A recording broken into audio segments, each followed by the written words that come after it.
Assalamualaikum warahmatullahi wabarakatuh.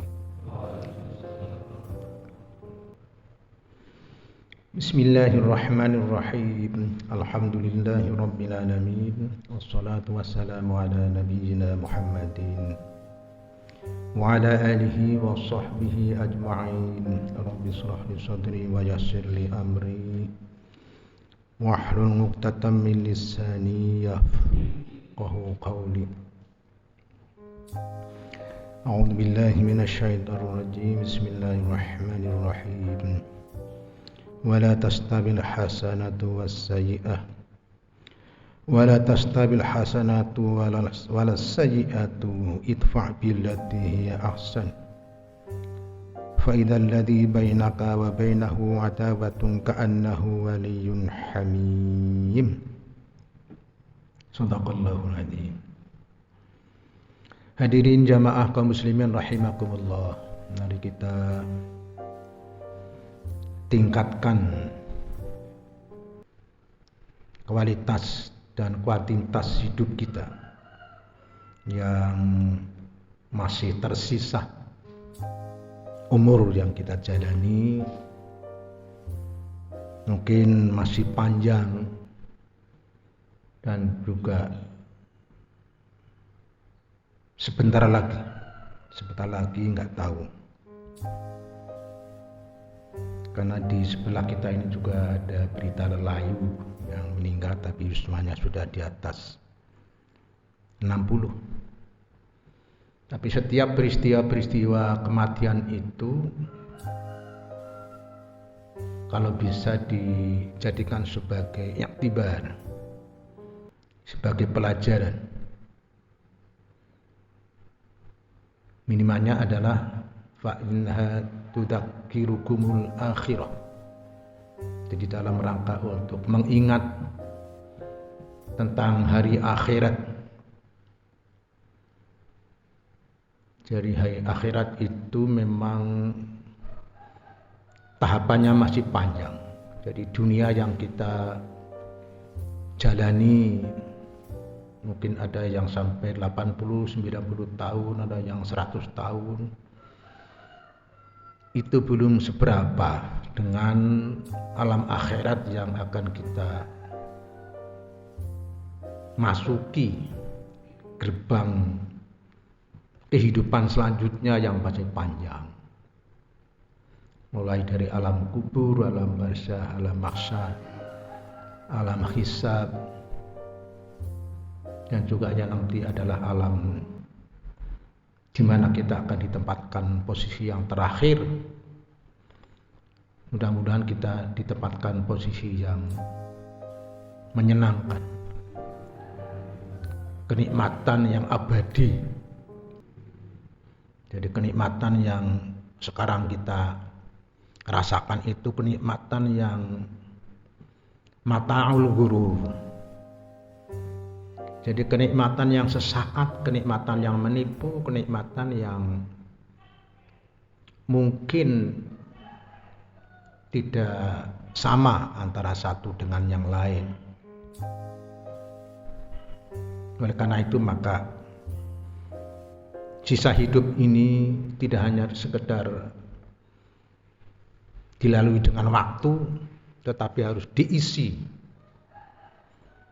Jadi kalau melalui gampang, kalau biasanya kalau orang ketemu itu kan kasepuan itu ditanya yuswane pinten, umurnya berapa, cucunya berapa.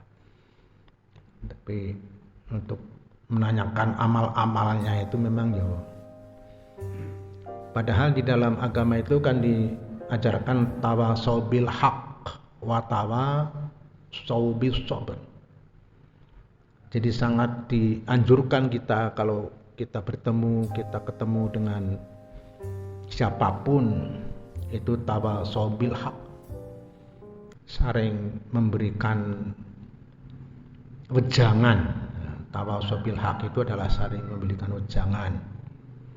Kalau wejangan yang paling sederhana itu kan hati-hati ya, itu kan. Padahal hati-hati itu sangat kompleks.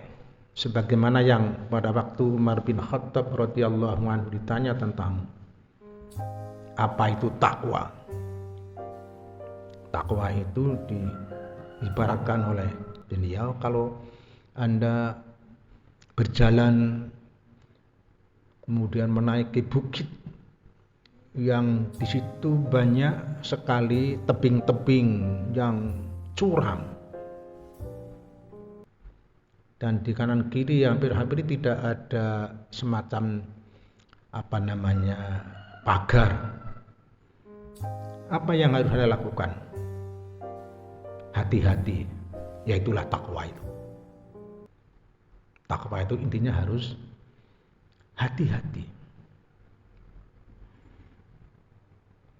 Nah, untuk hati-hati ini sebagaimana yang difirmankan oleh Allah yang baru saya bacakan dalam surat Fussilat ayat 34. Jadi di sini Allah memberikan semacam gambaran bahwasanya hidup ini kita harus bisa membedakan antara yang baik dan yang buruk. Karena disebutkan wala tastabil hasanatu wala sayyi'ah. Jadi tidak sama antara yang baik dan yang buruk. Mesti beda. Begitu juga orang yang berbuat baik dan orang yang berbuat jelek itu juga beda. Bagaimana supaya kita bisa membedakan antara yang baik dan yang buruk itu ya? Dengan ilmu. Ilmu sekarang ini kan sebetulnya kalau dalam konteks pembelajaran itu sangat mudah. Di TV itu pengajian-pengajian banyak. Di YouTube setiap kita buka apa saja bisa. Tapi yang penting adalah bagaimana itu menjadi pengajian-pengajian, ilmu-ilmu yang ada itu menjadi karakteristik yang bisa merubah diri kita masing-masing. Tidak hanya sebagai mandek dalam pelajaran, tapi harus bisa direnungkan, harus bisa dipetani, harus bisa diteliti tentang ajaran-ajaran itu dan meneliti tentang diri kita masing-masing.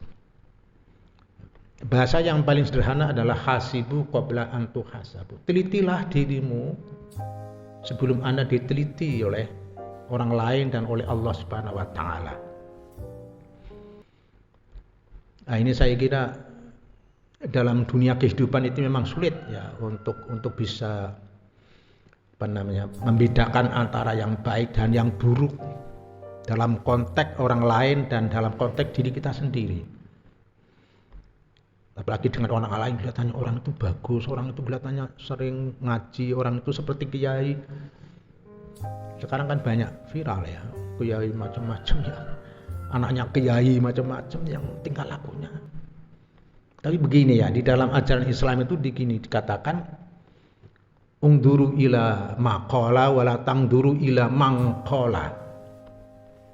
Jadi Anda jangan melihat orangnya, kalau orangnya kadang-kadang ya gitulah. Jadi esok tempe sore dele, kadang-kadang gitu. Jadi sepertinya kiai tapi kadang-kadang soknya seperti preman. Itu sih, orang itu seperti itu. Jadi memang tidak ada yang sempurna. Tetapi kalau kita ya mendekati yang sempurna itu. Caranya kita harus bisa mengerti, yang penting mengerti diri kita sendiri, jangan dulu orang lain. Makanya kan dalam agama dikatakan qu anfusakum wa ahlikum nar. Jagalah dirimu dulu dan keluargamu dari siksaan api neraka. Jadi menjaga diri itu, terutama menjaga hati itu ya. Dalam nyanyian Agim itu kan jagalah hati, jagalah apa itu selanjutnya lupa saya. Intinya adalah bagaimana kita merawat ya, merawat diri kita, sebagaimana kita merawat barang kita itu. Kalau kita punya mobil, apalagi mobil baru itu kan disawang, diisik-isik macam-macam itu kan. Tapi kalau sudah lama kadang-kadang nggak dirawat itu kan.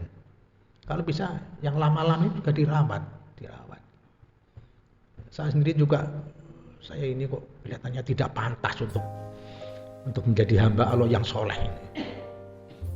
Karena saya rasa saya masih banyak nyelelek, saya masih banyak keduniaannya masih banyak yang saya anukan ya. Padahal itu kan bagian dari penyakit hubbud dunya wa karahiyatul maut, itu yang dikatakan sebagai penyakit wahan itu kan. Kebanyakan orang itu punya penyakit wahan. Jadi para koruptor itu ya karena penyakit wahannya masih kental. Sudah punya derajat tinggi, sudah punya, dia seorang bupati, dia seorang gubernur, dia seorang jenderal, macam-macam, tapi kok mata duitnya masih kental itu ya. Duitnya nggak ngopo, nah, mungkin nggak huruk nek mati, mungkin gitulah, nggak huruk nek mati ya sok. Ya betul akhirnya huruk gitu, karena nggak berguna. Jadi intinya adalah bagaimana kita bisa dalam hidup ini bisa membedakan betul antara yang hak dengan yang batil itu, sehingga kita bisa hati-hati ya, bisa hati-hati. Makanya kan dalam konsep Imam Syafi'i itu kita hidupnya harus sadidul ikhtiyat, harus super hati-hati. Super hati-hati pun kadang sudah kepleset. Saya ini yang umur sudah hampir 70 itu, kalau saya jalan, apalagi kalau di trap itu saya harus ada pegangan. Sebab kalau tidak itu nanti jadi masalah. Karena ada kawan saya yang dia hanya kepleset aja tuh 1 bulan 2 bulan nggak sembuh, keseleo itu, hanya keseleo aja nggak sembuh gitu ya. Karena dia tidak hati-hati, super hati-hati. Apalagi kalau sudah di kamar mandi itu sudah saya itu harus banyak rambatan itu, karena kalau tidak nanti ya ini dalam rangka menjaga fisik keduniaan. Tapi yang paling penting adalah merawat diri, menjaga hati kita ini yang tidak nampak itu, yang kadang-kala 1 menit 1 detik itu makanya dikatakan hati kolb itu kan molak-malik, saya hijau, sesuk kuning, sesuk merah, segala macam ya. Dan ini sulit untuk menjadi orang baik, menjadi orang super itu sulit. Nah ikut jadi omong-omongan itu gampang, tapi menjadi orang yang super itu syaratnya itu sulit sekali itu. Makanya kan dalam ayat di antaranya yang sulit di sini adalah bagaimana kalau ada orang berbuat salah itu, salah dalam pengertian yang sederhana, maksudnya tidak salah berbuat, kalau KPK berbuat salah kemudian dimaafkan ya sulit. Maksudnya ada orang yang tidak senang ya kita cepat-cepat kita tuh berbalik untuk membuat senang pada orang lain. Jadi dikatakan sebagai idfa billati hiya ahsan tadi, hendaklah Anda sikapi dengan perbuatan-perbuatan yang baik supaya hati kita jernih. Kenapa kita galau segala macam? Karena hati kita itu nggak bersih, selalu jengkel, selalu menek-menek macam-macam gitu ya. Ini penyakit hati itu, dan saya kira sudah banyak nyanyian itu, tombok hatiku 5 warna macam-macam. Saya kira itu jangan menyanyian, tapi itu isinya diterapkan dalam diri kita masing-masing. Ya kita masih diberi kesempatan. Jangan sampai nanti di dalam satu ayat disebutkan di sana, jangan sampai kita itu istilah Jawanya ngedung. Dari wahum yastorihuna itu kan, mereka berteriak, ya Allah saya sudah ngedung, saya itu sekarang disiksa, saya kasih kesempatan 1 hari saja, nanti harta-harta saya, hidup saya itu saya kerahkan semuanya untuk ibadah kepadamu.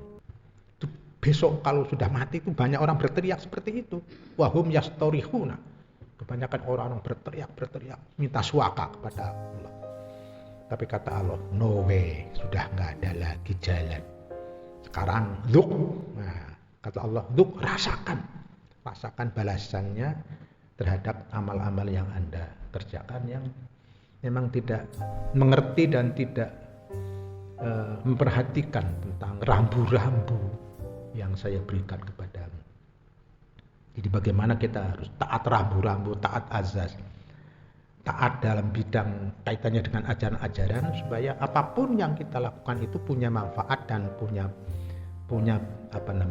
dampak yang positif, yang akhirnya adalah mendapat ganjaran atau pahala dari Allah Subhanahu wa taala. Mudah-mudahan puasa yang kita laksanakan ini adalah puasa yang betul-betul imanan wa ihtisaban, karena iman dan mengharapkan pahala ridho Allah Subhanahu wa taala. Demikian apa yang kami sampaikan, mudah-mudahan ada manfaatnya. Assalamualaikum warahmatullahi wabarakatuh.